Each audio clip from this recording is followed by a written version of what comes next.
Indirimbo itangura D1 yibutsa umukobwa ko yahora amubwira ko atinya abavyeyi biwe, ariko aka kanya akaba mwakura amubwira ko uyu munsi diriza gucamwo ko yoza après-midi kuko se wiwe yagiye ku kazi, ko kirimwe umwanya munini abigeme beza bayitamba batisondeka mu buryo buri sexy cane. Reka ndabaramutse, nizere kandi ko mumeze neza.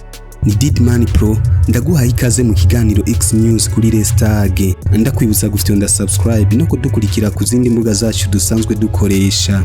Uyu munsi turavuga ku ndirimbo nshasha Afternoon ya D1. Indirimbo iri gukora ku mitima benshi cyane. Yise Afternoon bivuze ngo inyuma ya saa sita canke après-midi. Ni indirimbo isa n'iyivuga inkuru itangaje na twengeje, kuko yibutsa benshi ibyo bagiye baracamo mu gihe c'ubuyabaga bwabo, aho mu bijanye n'inkundo ubirimwe canke uwavyigeze iyi ndirimbo agomba kuyikunda kuko imwibutsa vyinshi. Urumbwira ngo utinya papa, uwundi mwanya ngo utinya mama, narakoze research turonke free time, esiyo nyenyeri yo kwaka kumutaga igakora ma.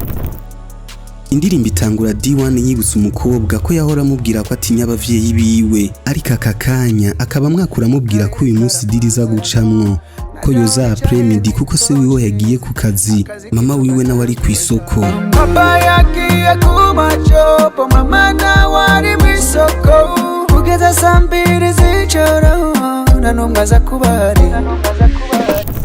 Nkuko abandanya bivuga ngo vyamusabye gukora ubushakashatsi kugira akanya keza nk'aka kaboneke, akaba nakomeza kuvuga ko yiteguriye bikomeye gukora mu gikiriza c'uwo mwigeme, maze akumva ubwo buryohe yumva abandi bavuga. Agapatirine kawe ndagakore kumama, nanje numva ubwo buryohe mpora numva bavuga.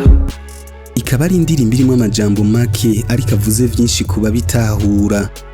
Iyi ndirimbo ikaba isohotse inyuma y'iminsi mike amenyesheje ko agiye gusohora indirimbo nshasha, aho yanaheruka gufata aka video yifashe ari kumwe n'abagenzi biwe bari gutamba iyi ndirimbo.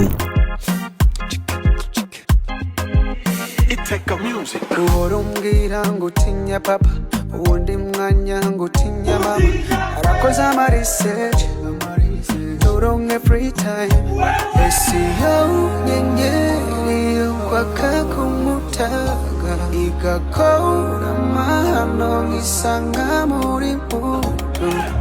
Agapatirine kawe ndagakore kumama, nanje numva ubwo buryohe mpora numva bavuga. Agapatirine kawe ndagakore kumama, nanje numva ubwo buryohe. Benshi bakaba baremeje ko iyi ndirimbo izoba imeze neza ndetse ikanagera kure. Ikindi dusanga muri iyo ndirimbo ni vibe idasanzwe, kuko irimwe umwanya munini abigeme beza bayitamba batisondeka mu buryo buri sexy cane. Afternoon muhira afternoon ingo afternoon karibu afternoon. Iyi ndirimbo ikaba yakozwe na D1 nyene afashijwe na Gigabit mu bijanye na mix na mastering. Nkuko mubibona iyi ndirimbo ikaba ifise amasanamu meza cane. Amasanamu akaba yafatiwe mu gihugu ca Tanzaniya ahitwa Mbezi Beach ku nkengera ya Ocean Indie.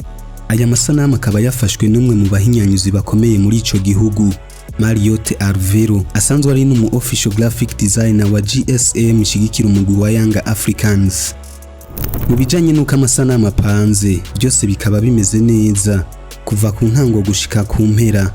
Location zose zikaba zica ibibatsi, lighting, video vixen n'abadancers bakaba bavyifashemo neza cane. Mbega we indirimbo wayibonye gute? Nikiye kintu cyakuryoheye cane? Ntiwibagire kudusangiza iciyumviro cyawe muri commentaire. Ndakwibutsa gufyonda like na subscribe maze dukomeze kwirabira no gusangiza abandi indirimbo Afternoon.